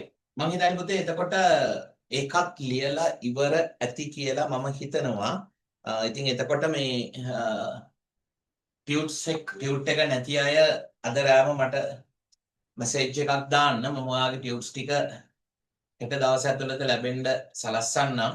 අපිට එවන ලබා දෙන ක්‍රමයක් කතා කරගන්න අවශ්‍යයි. එතකොට ඒක අරගෙන මේක ඉක්මනට කරන්න ඕනේ. මොකද හේතුව ඊළඟ සතිය වෙනකොට ඊළඟ පාඩමේ ටියුට් එක මේකේ තියෙනවා මේක ටිකක් ලොකුයි. මේකේ තියෙනවා සංනිවේදන වර්ග ස්වරූප හා ආකෘති කියන කොටසට අදාළ සමස්ත ටියුට් එක මේකේ අන්තර්ගතයයි වෙනස්. හිතන්න එපා මේ ටියුට් ඔක්කොම මේ මිනිස්සයා 30 තැන් තියලා ලියන්න දෙනවා කියලා නැහැ පුතේ. එකිනෙකට වෙනස්. මේ ටියුට් එකට යනකොට තව විදිහක්. මේ ඔක්කොගේම අන්තර්ගතය එකිනෙකට වෙනස් වෙනවා. හැම ටියුට් එකම වෙන වෙනම හැඩවලට වෙන වෙනම ක්‍රම වලට ඔයා වෙනුවෙන් මේක සකස් කරලා තියෙන්නේ. හරි. අපි බලමු එහෙනම් මේ ඊළඟට අපිට කතා කරන්න තියෙන එක ඊළඟට අපිට කතා කරන්න තියෙන්නේ අර්ථබාධක හඳුන්වන්න. අර්ථබාධක හඳුන්වන්න. sannivedana ක්‍රියාවලියේදී sannivedakයෙකුගේ ඉඳලා ග්‍රාහකයෙක් වෙතට sannivedakයෙකුගේ ඉඳලා ග්‍රාහකයෙකු වෙතට සංදේශයක් සම්ප්‍රේක්ෂණය වෙනකොට sannivedakයෙකුගේ ඉඳලා ග්‍රාහකයෙකු වෙතට සංදේශයක් සම්ප්‍රේක්ෂණය වෙනකොට ඊට අවහිර වන ඕනෑම තත්ත්වයක් ඒ වැඩේට හානිදායක වන ඒ වැඩේට ප්‍රශ්නයක් ඇතිවන ඒ වැඩේ මගදී කඩා කප්පල් වන ඕනෑම ක්‍රියාවලිය ඒ වැඩේ මගදී හානි වන ඕනෑම ක්‍රියාවලියකට අපි කියනවා sannivedana බාධකයක් කියලා. ඕනෑම ක්‍රියාවලියකට අපි කියනවා sannivedana බාධකයක් කියලා කියනවා. ඕනම ක්‍රියාවලිය. මෙන්න මේ බාධක ඇතුලේ ප්‍රධාන කොටස් දෙකක් තියෙනවා. මේ බාධක ඇතුලේ ප්‍රධාන කොටස් දෙකක් තියෙනවා. එකක් මාධ්‍ය බාධක අනික අර්ථ බාධක. ඔන්න අපි ඔය කියලා දීලා තියෙනවා. ඔය කියලා දුන්නා. ලියන්නේ කොහොමද දැන්? අපි කියනවා පුතේ එක මාධ්‍ය බාධකයක් කියලා කියනකොට sannivedakaya ඉඳලා ග්‍රාහකයා වෙතට සංදේශය ගමන් කරනකොට මෙන්න මේ පණිවිඩය ගමන් කරන මගට මාධ්‍යයට ඇති වෙන බාධක මාධ්‍ය බාධක වේ. දෙවෙනි එක sannivedakaya ළඟ ඉඳලා ග්‍රාහකයා වෙතට සංදේශය නම් කොහොම හරි ගමන් කරනවා. ග්‍රාහකයා ළඟට ගියාට පණිවිඩය තේරුම් ගන්න බැරි වීමෙන් ඇතිවන බාධක වලට අපි කියනවා අර්ථ බාධක කියලා. ඔන්න බාධක වර්ග දෙක. මේ දෙක ගැන අපි ඕන තරම් කතා කරලා කියනවා. දැන් අපි ලියන හැටි බලමු එහෙනම්. ඔව්. අපි අර ඉස්සෙල්ලාම අර බාධක ගැන කියන කතන්දරේ ලියලා බාධකයක් කියනකොට මෙහෙමයි කියන එක ලියලා කොහොමද sannivedakයෙකුගේ සිට ග්‍රාහකයෙකු වෙතට සංදේශයක් සම්ප්‍රේක්ෂණය වීමේදී ඊට අවහිර වෙන ඕනෑම තත්ත්වයක් බාධකයක් ලෙස හැඳින්විය හැකිය කියලා අපි ලියනවා. ඒ ලියලා ඉවර වෙලා අපි කියනවා සංදේශයක් ගමන් කරන නාලිකාවට හෙවත් මාධ්‍යයට ඇතිවන බාධක. සංදේශයක් ගමන් කරන නාලිකාවට හෙවත් මාධ්‍යයට ඇතිවන බාධක මාධ්‍ය බාධක ලෙස හැඳින්වේ. සංදේශයක් ගමන් කරන නාලිකාවටවත් මාධ්‍යයට ඇති වෙන බාධක මාධ්‍ය බාධක. මේ මාධ්‍ය බාධක වලට අපි නාලීය බාධක කියලා කියනවා. නාලිකාවට නැති වෙන්නේ නාලීය බාධක කියලා. මොනවද? සංඥා දුර්වල වෙනවා. channel එකට ප්‍රශ්න ඇති වෙන්නේ සංඥා දුර්වල වෙනවා. මොන ප්‍රශ්න ඇති වෙන එක තමයි. ඊළඟට සංඥා දුර්වල වීම. ඊට පස්සේ ආවරණ කලාපයෙන් බැහැර වෙලා ඉන්නකොට අපි ඉන්නේ ආවරණ කලාපයෙන් එළියේ. අන්න අපිට මේ වැඩේ කරගන්න බැරි වෙනවා. ආවරණ කලාපයෙන් එළියේ ඉන්නේ. එහෙම වුණාමත් අපිට මේක හරියට ග්‍රහණය කරගන්න බැරි වෙනවා. ආවරණ කලාපයෙන් එළියේ ඉන්න නිසා. ඊළඟට ආවරණ කලාපයෙන් එළියේ හිටියාම ඊළඟට තවත් ප්‍රශ්න ඇති වෙන තැනක් තියෙනවා. මොකද්ද? අපිට විදුලි බලය නැති වුණාම අපිට ඔයාලට වෙනවා වගේ. මාධ්‍යයේ ප්‍රශ්න ඇති වෙනවා. සමහර වෙලාවට ස්වභාවික ප්‍රශ්න නිසා අධික වැස්ස, සූර්යාලෝකය, හුළං මේ වගේ දේවල් නිසා channel එකට තමයි බාධා ඇති වෙන්නේ. මේ බාධක ඔක්කොම අපි කියනවා මොනවා කියලාද? මාධ්‍ය බාධක කියලා. ඔය මාධ්‍ය බාධක සියල්ලම මැඩගෙන කොහොම හරි පණිවිඩය ග්‍රාහකයා වෙතට ගියා කියලා හිතන්නකො. සංදේශයක් ඊට ඇති වෙන සියලු සංදේශයක් සංනිවේදකයාගේ සිට ග්‍රාහකයා වෙතට ගමන් කළ නමුත් පණිවිඩය ගියානේ. හැබැයි පණිවිඩය ගියාට එතන ඉන්න කෙනාට කියලා තියෙන දේ තේරුම් ගන්න බෑ. සංදේශය ගමන් කළ නමුත් එහි අර්ථය අවබෝධ කර ගැනීමට නොහැකි වීමෙන් ඇතිවන බාධක අර්ථ බාධක ලෙස හැඳින්වෙනවා. සංදේශය කොහොම හරි ගමන් කරනවා. ගමන් කරාට ඒකේ තියෙන අර්ථය තේරුම් ගන්න බැරි වීමෙන් ඇතිවන බාධක වලට අපි කියනවා මොනවද? අර්ථ බාධක කියලා. එතකොට මොනවද මේ අර්ථ බාධක? ගොඩක් වෙලාවට අර්ථ බාධකයක් ඇති වෙන්නේ භාෂාවත් එක්ක. මොනවද භාෂාවත් එක්ක ඇති වෙන අර්ථ බාධක? ඕ විද්වත් භාෂාව යොදාගත්තාම මොන්න අපි වගේ අයට තේරෙන්නේ නැහැ. සමහර වෙලාවට ප්‍රාදේශීය විවහාර දිගා මඩුල්ලේ බින්තැන්නේ වන්නිහත්පත්වේ මාතර පැත්තට වෙන්න ඔය තියෙන ප්‍රාදේශීය භාෂා විවහාර යොදාගත්තාම ඒ කියලා තියෙන දේවල් අපිට තේරෙන්නේ. අපි අර කියන්නේ දිගා මඩුල්ල පැත්තේ කියන්නේ සකලේ වම්බන්න යනවා කියලා කුරුල්ලෝ එලවන්න යනවා. ඒ වගේ දෙයක් යොදාගත්තාම ඒක අපිට තේරෙන්නේ නැහැ. ඔන්න තවත් ප්‍රශ්නයක් ඇති වෙන තැන. ඊට පස්සේ ප්‍රාදේශීය භාෂා යොදාගත්තට තේරෙන්නේ නැහැ. විද්වත් භාෂා යොදාගත්තද තේරෙන්නේ නැහැ. අපි ඊට පස්සේ කියනවා මේ ග්‍රාම්‍ය භාෂා නැත්නම් ඕලාරිකයි කියලා කියනවා. ග්‍රාම්‍ය භාෂා ගැමි වහරවල් තියෙනවා. මේ වගේ මොනවද කියවෙන්නේ කියලා තේරෙන්නේ. අර සමහර වෙලාවට කියනවා නේ අඳෝ බොලන් කියලා කියනවා. අඳෝ කියලා කියනවා. මොකද්ද මේ වචනේ කියන එක අපිට එකපාරට තේරුම් ගන්න බෑ. සංදේශයක් ඇතුලේ මෙහෙම වචන ආවොත්. ඉතින් ඒ නිසා අපිට සමහර වෙලාවට මේ අර්ථ තේරුම් ගන්න බැරි වෙනවා. එහෙම වුණාම ඇති වෙන ප්‍රශ්න. ව්‍යාකරණ දෝෂ නිසා අර්ථ බාධක ඇති වෙන්න පුළුවන්. භාෂා අක්ෂර නිසා අර්ථ බාධක ඇති වෙන්න පුළුවන්. මේ වගේ මොන හරි දෙයක් නිසා ඇති වෙන බාධක වලට අපි කියනවා මොන බාධකද? අර්ථ බාධක කියලා කියනවා. එහෙනම් සංනිවේදන ක්‍රියාවලියේදී ප්‍රධාන බාධක වර්ග දෙකයි.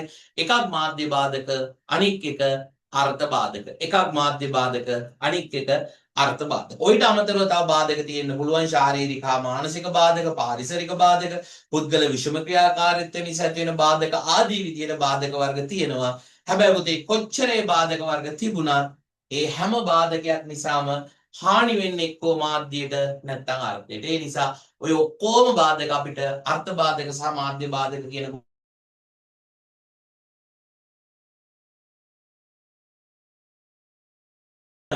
මම කියලා දුන්න දේවල් ටික එකතු කරලා දැන් ලියන්නයි තියෙන්නේ ඔය දෙකම අර්ථ බාධක සහ මාධ්‍ය බාධක.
හරි පුතේ. එතකොට ටියුට් එකේ තිබුණු ඔය අතරමඟ තිබුණු ප්‍රශ්න ටික අපි ලියලා ඉවරයි. ඔව්. ඔය ටික ලියලා ඉවර වෙනකොට අපි ඊළඟට යනවා තවත් විශේෂ කාරණයකට. අපි ඊළඟට යනවා තවත් විශේෂ කාරණයකට. ඒ තමයි අපේ මේ sannivedanaya පදනම මුල් පාඩමේ තියෙන අවසන් මාතෘකාවට. මොනවද අපි මේ පාඩමේදී sannivedanaya පිළිබඳව කරුණු 14ක් 15ක් ඔස්සේ ඉගෙන ගත්ත කරුණු 17ක් තිබුණා එතන. අපි sannivedanaya පිළිබඳව ක්‍රමානුකූලව ඉගෙන ගත්ත මොනවද මේ කියලා තියෙන්නේ කියලා ඉගෙන ගන්නවා කරුණු 17ක් ඔස්සේ. ඊට පස්සේ sannivedanaya ස්වභාවයන් ටික අපි ඉගෙන ගත්තා. ස්වභාවයන් 7ක් ඉගෙන ගන්නවා. ඊළඟට අපි ඉගෙන ගත්ත sannivedanaya මූලිකාංග 11ක් ඉගෙන ගත්තා. ඊට පස්සේ අපි ප්‍රශ්න කීපයකට උත්තර ලිව්වා. දැන් අපි ඉගෙන ගන්නවා මොනවද? sannivedanaya මූලික කාර්යයන්. එහෙම නැතිනම් sannivedanaya මූලික අරමුණු 4ක් පිළිබඳව. මම මේ තියරි ක්ලාසස් වල කියලා තියෙනවා sannivedanaya මූලික අරමුණු ගැන කියනකොට පුතේ sannivedanaya මූලික අරමුණු ගැන කියනකොට sannivedanaya මූලික අරමුණු විශාල ප්‍රමාණයක්. දැන් සාමාන්‍යයෙන් මාක් ස්කීම් එකේ sannivedanaya අරමුණු කියලා අහන ප්‍රශ්නේදී කරුණු 11ක් විතර අපිට දෙනවා. උත්තර 11ක් විතර දෙනවා. ඉතින් ඒ අතරින් අපේ විෂය නිර්දේශය ඇතුලේ අපිට උගන්වනවා මේ ප්‍රධාන කරුණු 4ක්. මොනවද මේ ප්‍රධාන කරුණු 4? අපිට මේකට ප්‍රධාන අරමුණු කියන්නත් පුළුවන්. sannivedanaya ප්‍රධාන කාර්යයන් කියන්නත් පුළුවන්. සාමාන්‍යයෙන් අපි ඉගෙන ගන්න තැන්වලදී කාර්යයන් කියන වචනේ ටිකක් පාවිච්චි කරාට විභාගයේදී අපෙන් ගොඩක් වෙලාවට අහන්නේ sannivedanaya අරමුණු කියන වචනයෙන් තමයි අපෙන් අහන්නේ. ඉතින් මොනවද මේවා අතර තියෙන්නේ? ඔන්න ඔයාලට පේනවා ඇති තියෙනවා තොරතුරු සම්පාදනය. ඊට පස්සේ උපදෙස් සම්පාදනය හෙවත් අධ්‍යාපනය. ඊළඟට පෙළඹවීම නැත්නම් මේකට අභිප්‍රේරණ කාර්යය කියනවා. ඊළඟට විනෝදාස්වාදය.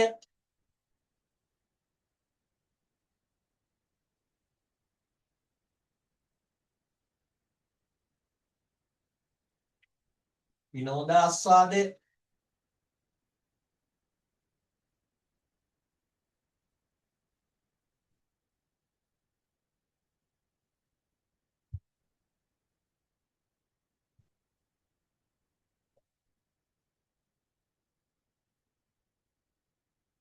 විනෝදාස්වාදය වගේ දේවල් තියෙනවා. ඉතින් එතකොට විනෝදාස්වාද සම්පාදනයේට අපි කියනවා මේ ප්‍රතිස්ථාපන කාර්ය කියලා. මොනවද? තොරතුරු සම්පාදනය, ඊළඟට උපදේශ සම්පාදනයවත් අධ්‍යාපනය, පෙළඹවීම, ඊළඟට අපි කියනවා විනෝදාස්වාද සම්පාදනය කියලා. හරි පුතේ. දැන් අපි බලමු මේවා එකෙන් එක කොහොමද ලියන්නේ කියලා එක අපි ටියුට් එක ඇතුලේ පොඩ්ඩක් බලාගෙන යමු කොහොමද කරන්නේ කියලා. ඉතින් එතකොට මේකේ තියෙනවා ඉස්සල්ලාම මේ තොරතුරු සම්පාදනය ගැන කියනකොට කොහොමද මේක ගැන ලියන්නේ කියලා ඔයාගේ ටියුට් එකේ ලියන්න ඕන කොටස දාලා තියෙනවා. මම දැන් ඒක කියලා දෙනවා. අපි ඊට පස්සේ බලමු කොහොමද ලියන්නේ කියලා. ඔව්. අපි මෙතනදී කියනවා සෑම සංදේශයක්ම තොරතුරක් ලෙස සැලකිය හැකියි කියලා. ඔව් තොරතුරු සම්පාදනයේදී පුතේ හැම සංදේශයක්ම අපි කොහොමද සලකන්නේ? තොරතුරක් විදිහට සලකනවා. සෑම සංදේශයක්ම අපි සලකන්නේ තොරතුරක්. මේ හැම සංදේශයක් ඇතුළෙම අඩු හෝ වැඩි වශයෙන් තොරතුරු තියෙනවා. හැම සංදේශයක්ම අපි තොරතුරක් විදිහට සලකනවා. හැම සංදේශයක් ඇතුළෙම අඩු හෝ වැඩි වශයෙන් තොරතුරු තියෙනවා කියලා කියනවා. හැම සංදේශයක්ම අපි සලකන්නේ තොරතුරක් විදිහට. මේ හැම එකක් ඇතුළෙම අඩු හෝ වැඩි වශයෙන් තොරතුරු තියෙනවා. ඔන්න විශේෂතාවය. සෑම සංදේශයක්ම තොරතුරක් ඔය ඇතුළේ තොරතුරු තියෙනවා. ඊට පස්සේ අපි කියනවා මේ තොරතුරු සම්පාදන කාර්යයට උදාහරණ ටිකක් අපි කියනවා. මොනවද පුතේ තොරතුරු සම්පාදන කාර්යයට උදාහරණ විදිහට අපිට කියන්න පුළුවන්නේ? අපි කරන ඕනම දෙයක් මෙතනදී උදාහරණ විදිහට කියන්න පුළුවන්. තොරතුරු සම්පාදන කාර්යයට උදාහරණ විදිහට කියනකොට අපි කරන ඕනම දෙයක් අපිට කියන්න. මොනවද උදාහරණ? අපි කාගෙන් හරි කඩේකට ගිහිල්ලා භාණ්ඩයක මිල විමසීම. භාණ්ඩයක මිල විමසනවා. කීයදනේ ඕක කියලා අහනවා. ඒකත් තොරතුරු සම්පාදනය. මොනවාරි අවශ්‍යතාවයකට අපි කාට හරි ලිපිනයක් ලබා දෙනවා. ලිපිනයක් ලබා දීම තොරතුරු සම්පාදන කාර්ය. අපි ප්‍රවෘත්තියක් සවන් දෙනවා. ප්‍රවෘත්තියකට සවන් දීම. ප්‍රවෘත්තියකට සවන් දීම තොරතුරු සම්පාදන කාර්ය. පොතක් කියවීම, යාළු මිත්‍රයෙක් කතා බහ කර කර ඉන්න එක. ඉතින් මේ වගේ මේ තොරතුරු සම්පාදන කාර්යයට අපිට ඕනෑ තරම් උදාහරණ ලියන්න පුළුවන්, කිසිම ගැටලුවක් නැහැ. ඊට අමතරව සිතියමක් බලන එක, නංලයිස්තුවක්, පොතක් වෛද්‍ය උපදේශයක් ලබා ගන්න එක, මිත්‍රයෝ එක්ක සංවාදයක නිරත වෙන මේ හැම දෙයක් ඇතුළෙම පුතේ තියෙන්නේ තොරතුරු සම්පාදන කාර්ය. මේ හැම එකක් ඇතුළෙම තියෙනවා. එහෙනම් අපි කොහොමද කියන්නේ? තොරතුරු සංදේශයක් කියන්නේ හැම සංදේශයක්ම තොරතුරක්. සෑම සංදේශයකම අඩු හෝ වැඩි වශයෙන් තොරතුරු තියෙනවා කියලා කියන්න පුළුවන්. මේකට උදාහරණ විදිහට අපි කියනවා මොනවද?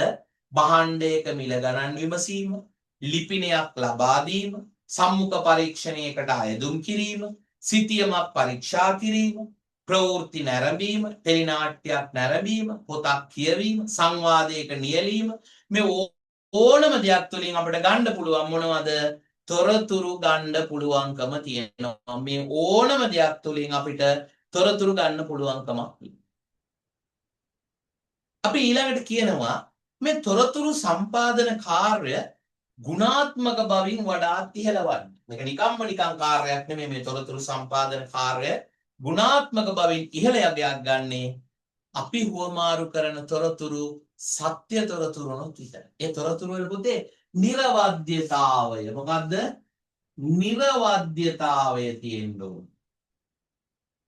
නිර්වද්‍යතාව. අපි හුවමාරු කරගන්න තොරතුරු සත්‍ය තොරතුරු වෙයි. ඔයයි මායි හුවමාරු කරගන්න තොරතුරු සත්‍ය තොරතුරුනොත් එහෙම ඒ තොරතුරු සම්පාදන කාර්යයේ වටිනාකම ඉහළ යනවා. අපි හුවමාරු කරගන්න තොරතුරු අසත්‍ය තොරතුරුනොත් එහෙම තොරතුරු සම්පාදන කාර්යයේ වටිනාකම පල්ලෙහාට වැටෙනවා. ඒ නිසා අපි හුවමාරු කරගන්න තොරතුරු සත්‍ය තොරතුරු වෙන්නේ. ඒ වගේම වර්තමානයේදී බොහෝ වෙලාවට අපි තොරතුරු සම්පාදනයේ නිරත වෙනවලු වාණිජමය අරමුණු වලින්. වර්තමානයේදී අපි තොරතුරු සම්පාදනයේ නිරත වෙනවලු බොහෝ විට වාණිජ අරමුණු වලින් වෙළඳැන්වීම සඳහා වෙන්න පුළුවන්.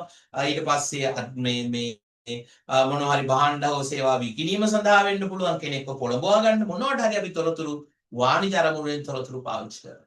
රටවල් වල තොරතුරු තව රටවල් වලට විකුණන්න පුළුවන්. මේවා රහස් ඔත්තු සේවා වලට ලබා දෙනවා වගේ දේවල් කරන්න පුළුවන්. සමහර තොරතුරු ලබා දුන්නා මුදල් ටැග් ලබා දෙනවා කියලා කියන. තොරතුරු විකුණන්න පුළුවන් දෙයක් බවට පත් වෙලා තියෙනවා අපි මේ ජීවත් වෙන තොරතුරු සමාජය තුළ. අපි ඉන්නේ ඉන්ෆෝමේෂන් සොසයිටි එකේ කියනවා. හරි. එහෙනම් කොහොමද ලියන්නේ? මෙන්න මෙහෙම. ඔන්න මම අවසාන වශයෙන් කියනවා.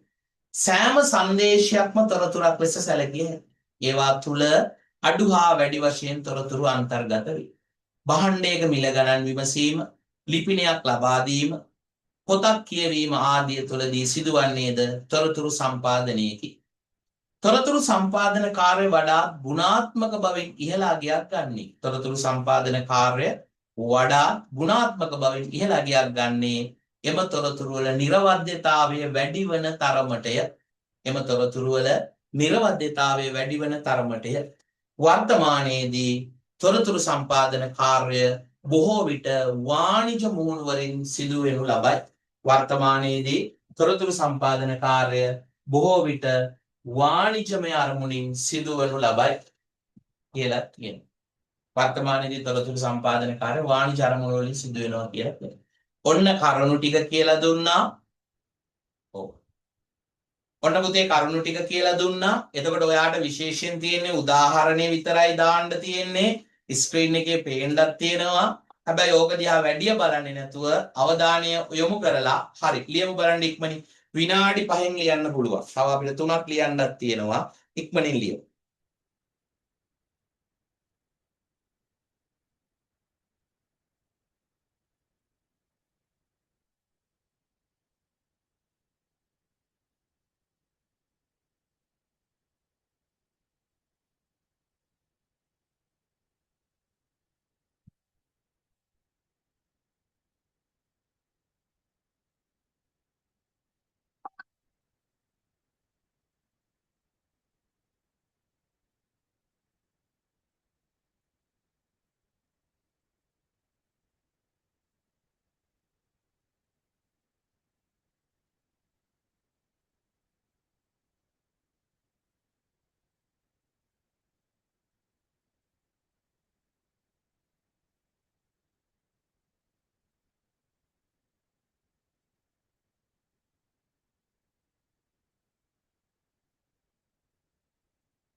හරි පුතේ.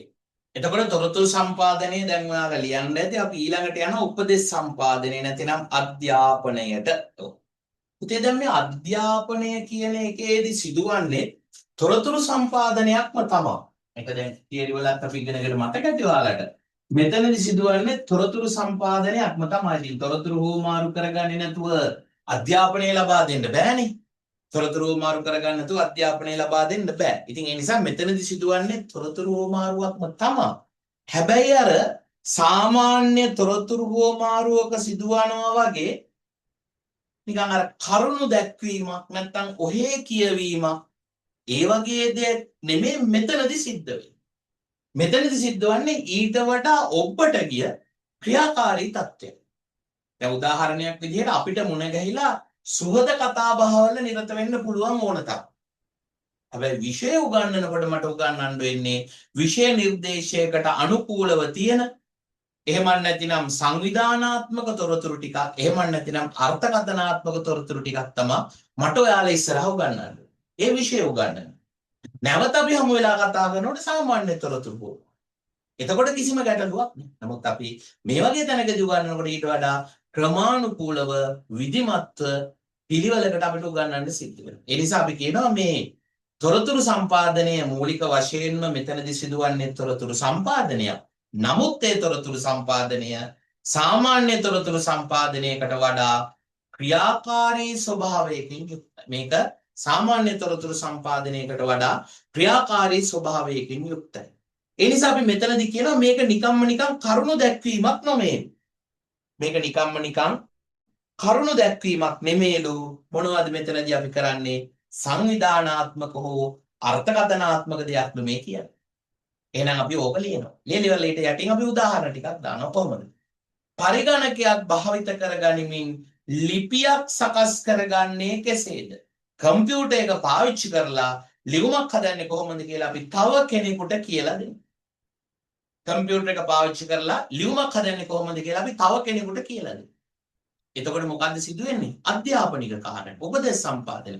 කෙනෙක් දන්න දේ තවත් කෙනෙකුට කියලා දෙන උපදේශ සම්පාදනය ක්‍රමානුකූලව පිළිවෙලකට සිදුවන සංවිධානාත්මක අර්ථකථනාත්මක තොරතුරක් තමයි එතනදී හුවමාරු වෙන්නේ.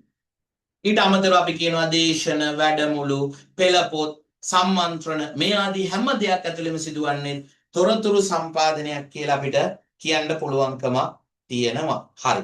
එහෙනම් අපි කොහොමද කියන්නේ? ස්ක්‍රීන් එකත් බලාගෙනම අපි බලමු මොකද්ද මේක කියලා. අපි කියනවා තොරතුරු සම්පාදනයේ මූලික වශයෙන්ම සිදුවන්නේ තොරතුරු සම්පාදනයක් මෙහිදී සිදුවන නමුත් එම තොරතුරු සාමාන්‍ය තොරතුරු හුවමාරුවකට වඩා වෙනස් වූ ක්‍රියාකාරී තොරතුරු හුවමාරුවකි. එහෙම නැත්නම් අපි පටන් ගන්නකොටම ලියනවා උපදේශ සම්පාදනයේදී සිදුවන්නේ සාමාන්‍ය තොරතුරු හුවමාරුවකට වඩා වෙනස් වූ ක්‍රියාකාරී තොරතුරු හුවමාරුවකි.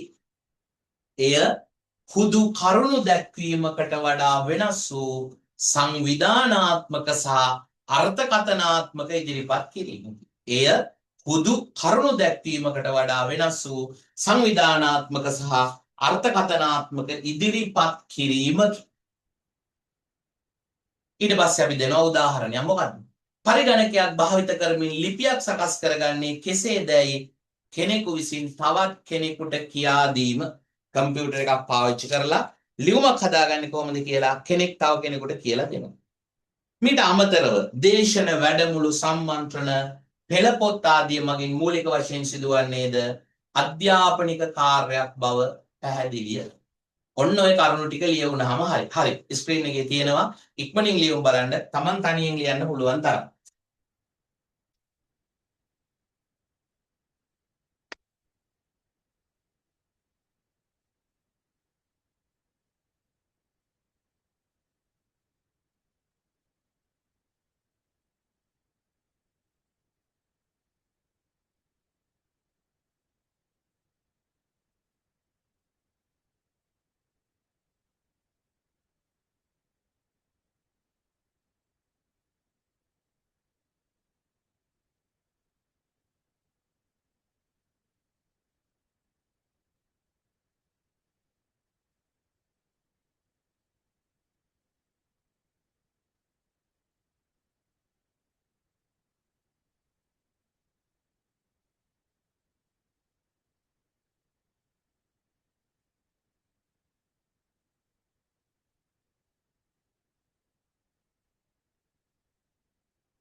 හරි. අපි වෙලාවත් ටිකක් ඉක්මනින් යන නිසා අපි ඊළඟ එකට යමු. මොකද දැන් තත් හදිස්සිය කපුවොත් එහෙම අපි මේක ඉවර කරගන්න ඕනේ. ඔව් ඊළඟ කාර්යය තමයි පෙළඹවීම. පෙළඹවීම කියලා කියනකොට අපි කියනවා මුතේ මේ පෙළඹවීම කියලා කියන්නේ මොකක්ද? කෙනෙකු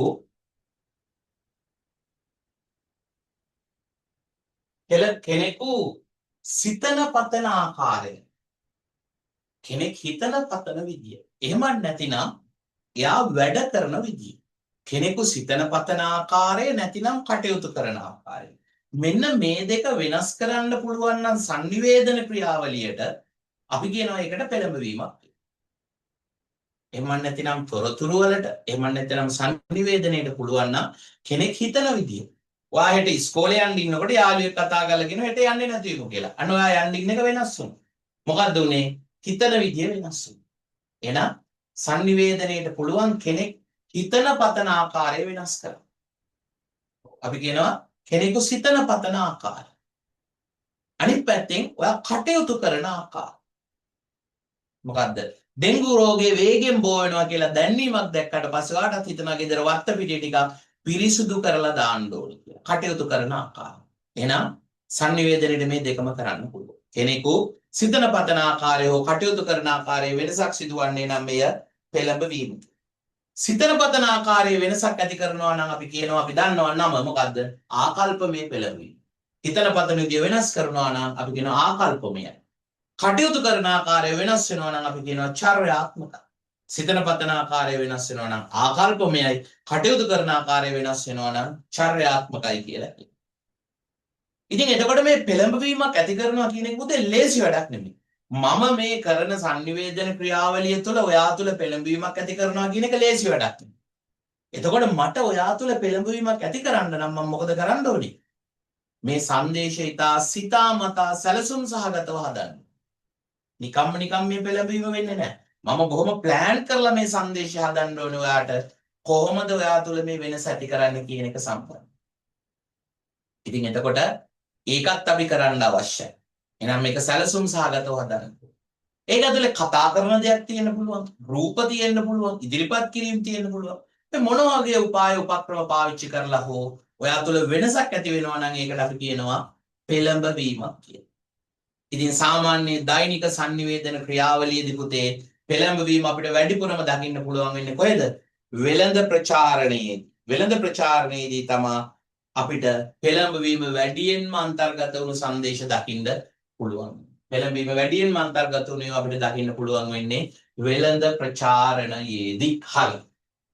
අපි එහෙනම් තව ටිකක් ලියමු. ඒකත් ලියමු. කොහොමද?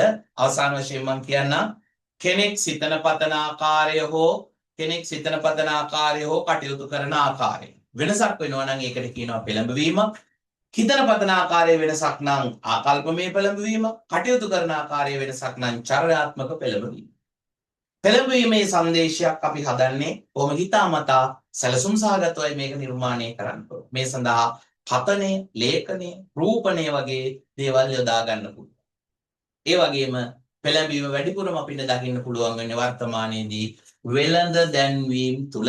හරි. ඉක්මනින් ලියමු බලන්න පුතේ.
හරි. මම හිතනවා ලියන්න දෙයක කෙටි එකක් නිසා අපි යනවා අවසාන කාර්යයට. මොකද්ද? විනෝදාස්වාදන සම්පාදනය. නැත්නම් මේකට ප්‍රතිස්ථාපනය කියලා කියනවා. පුතේ අපි හැමෝටම එක දිගට වැඩ කරනකොට දැනෙන වෙහෙස මහන්සිය පීඩාව නැති කරගන්න අපි විනෝදය ලබා ගන්නවා. ඒක තමයි මේ විනෝදාස්වාදය කියන එකේ අරමුණ. ප්‍රතිස්ථාපනය කියන එකේ අරමුණ ඒක. සංනිවේදනයේදීත් එහෙම දැන් ඔයාලට මේ පන්තිය දැන් පැය දෙකක් විතර කරනවා. දැන් පොඩි වෙහෙසක් දැනෙනවා. දැන් ඔයාලටත් අවශ්‍යයි ප්‍රතිස්ථාපනයක්. මටත් අවශ්‍යයි ප්‍රතිස්ථාපනයක්. ඒක තමයි සාමාන්‍ය ස්වභාවය. ඉතින් අපි හැමෝම වෙනස් වෙනවා. ඉතින් ඒ නිසා මේ වෙනස කියන එක sannivedanayat එක්ක හරි ලස්සනට දෙන්න පුළුවන්. දැන් දක්ෂ sannivedakaya දන්නවලු මොනව කරන්නද? අර විනෝදාස්වාදයයි තමන්ගේ sannivedana ක්‍රියාවලියයි කියන දෙකම හරි අපූර්වට එකට ගලප ගන්නවලු කවුද? දක්ෂ sannivedaka. අර එපා වෙන්න යන ගතිය ආය අපිව ඇදලා ගන්නවා. එපා වෙන්න දෙන්නේ නැතුව මේක කර ගන්නවලු. එතකොට අපිට දැනෙනවලු පොඩි අලුත් බවක්. පොඩි රසයක් දැනෙනවලු. පොඩි සතුටක් ඒක ඇතුලේ දැනෙන්න පටන් ගන්නවා. එහෙම වුණාම අපි කියනවා මේක වඩා සිත් ගන්නාසුළුයි. එහෙනම් එකම දිගට ඕනම කාර්යයක් කරගෙන යනකොට අපිට පොඩි එපා වෙන ගතියක් එනවා. ඒක මගහැරව ගන්න අපි මොකද කරන්නේ? විනෝදාස්වාදය ලබා ගන්න. ඒක මගහැරව ගන්න අපි විනෝදාස්වාදය ලබා ගන්නවා. ඉතින් මේ විනෝදාස්වාදයයි sannivedanaya එකට එකතු වුනහම ඒක වඩාත් සිත් ගන්නාසුළු අත්දැකීමක් බවට පත් වෙනවා. ඒ වගේම sannivedana කාර්යය ආකර්ෂණීය කරගන්නත් විනෝදාස්වාදය මුල් වෙනවා. sannivedanayයි විනෝදයයි එකට එකතු වුනහම මේක ආකර්ෂණීය වෙනවලු.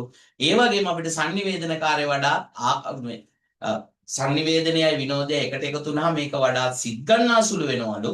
ඒ වගේම sannivedana කාර්යය ආකර්ෂණීය කරගන්න විනෝදාස්වාදයේ වැදගත් වෙනවා. ඉතින් ඇයි අපිට මේ විනෝදාස්වාදය වැදගත් වෙන්නේ? ඔව්. ඔයාලා අපි ජීවත් වෙන්නේ පුතේ ඉතා කාර්ය බහුල ආතතියෙන් පිරුණු එපා වුණු මෙරි මෙරි උපදින නිකම් පිස්සු හැදුණු ලෝකයක අපි ජීවත් වෙන්නේ. මෙන්න මේ පිස්සු හැදුණු ලෝකයක ඉන්නකොට අපි හැමෝම කැමති පොඩ්ඩක් අපේ මනස රිලැක්ස් කරගන්න. අපි ඒකට කියනවා ඉහිල් කරගන්න. පොඩි සතුටක් ලබා ගන්න, පොඩි සැහැල්ලුවක් ලබා ගන්න අපි කැමති. මෙන්න මේ මනස ඉහිල් කරගන්න පොඩි chance එකක් ගන්න අපිට මොකද කරන්නේ? අපි විනෝදය හොයාගෙන යනවා. ඒ නිසා අපි කියනවා මේ ආතතියෙන් පිරුණු කාර්යබහුල ජීවිතයට පොඩි සතුටක් ලබා ගන්න, වෙනසක් ලබා ගන්න අපිට විනෝදාස්වාදයේ උපකාරී වෙනවා කියලා කියනවා. එහෙනම් ඔන්න ඔය කාරණා ටික ලියවෙන්න ඕනේ. කොහොමද? sannivedanayයි විනෝදයයි අතර බොහොම සම්බන්ධයක් තියෙනවා. මේ දෙක එකට සම්බන්ධ වුණාම හරි ලස්සනයි. මේ දෙක එකට එකතු වුණාම සිත් ගන්නාසුළු අත්දැකීමක් වෙනවා. ඒ වගේම sannivedana කාර්ය ආකර්ෂණීය ලෙස පවත්වාගෙන යනකොට අපිට ආකර්ෂණීය කරගන්න විනෝදාස්වාදය ප්‍රබල පිටුවහලක් වෙනවා. අවසානයේ අපි කියනවා මේ ආතතියෙන් පිරීලා අපි ජීවත් වෙන ජීවිතේට අපි පොඩි ඉහිල් වීමක් ලබා ගන්න, සැහැල්ලුවක් ලබා ගන්න විනෝදාස්වාදයේ උපයෝගී වෙනවා කියලා. හරි. එහෙනම් ලියමු බලන්න ඔකත් ඉක්මනින්.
හරි පුතේ.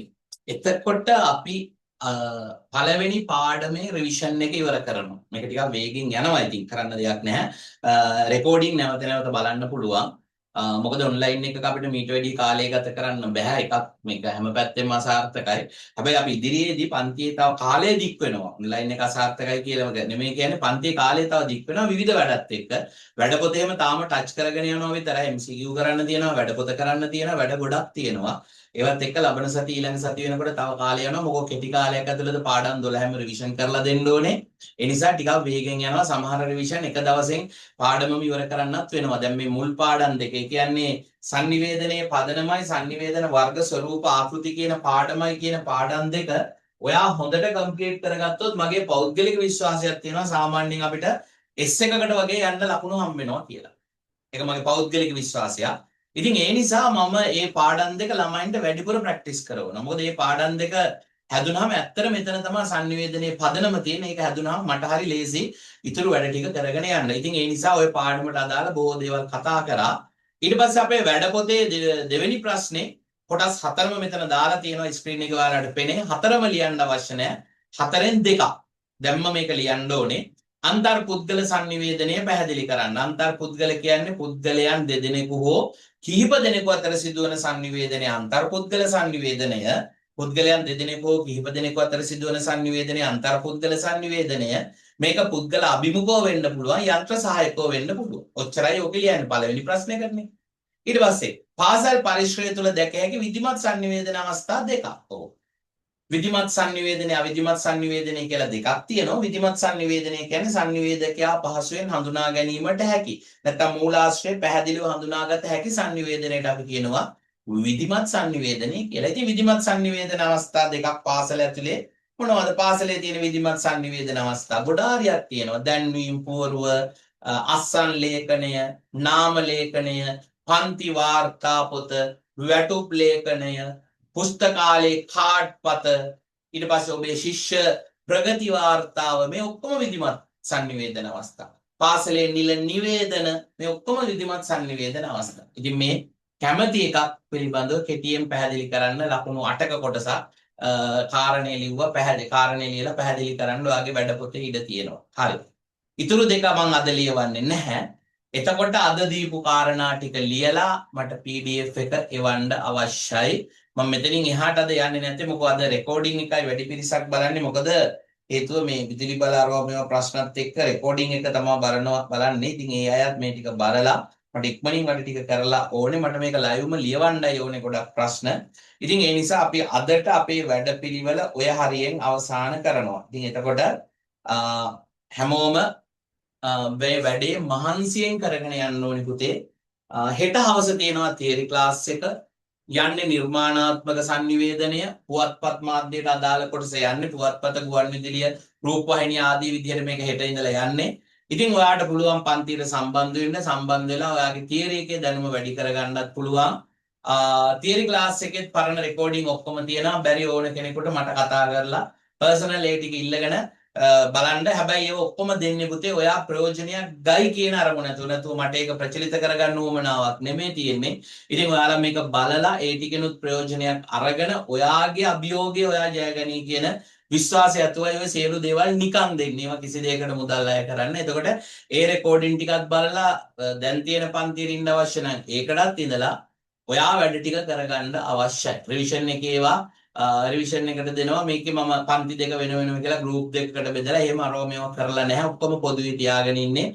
හැමෝටම අවශ්‍ය වැඩ ටික කරගන්න පුළුවන් වෙන විදිහට. ඉතින් රෙකෝඩින් බලන හැමෝම විශේෂයෙන්ම පන්තියට සහභාගී වෙන තු රෙකෝඩින් බලන හැමෝම මට වැඩ ටික අනිවාර්යෙන් එවිය යුතුමයි. ඒ නිසා ඒක විශේෂයි. මේ වෙලාවේ විවිධ පන්ති කියලා රෙකෝඩින් එක බලන කට්ටිය වැඩ ටික එවන්න ඕනේ. නැත්තම් මම ඊළඟ දවස් ඉඳලා රෙකෝඩින් දාන්නේ නැහැ අයයට. ඒ නිසා ඒකත් අනිවාර්යයෙන්ම මට කරලා දෙන්න ඕනේ.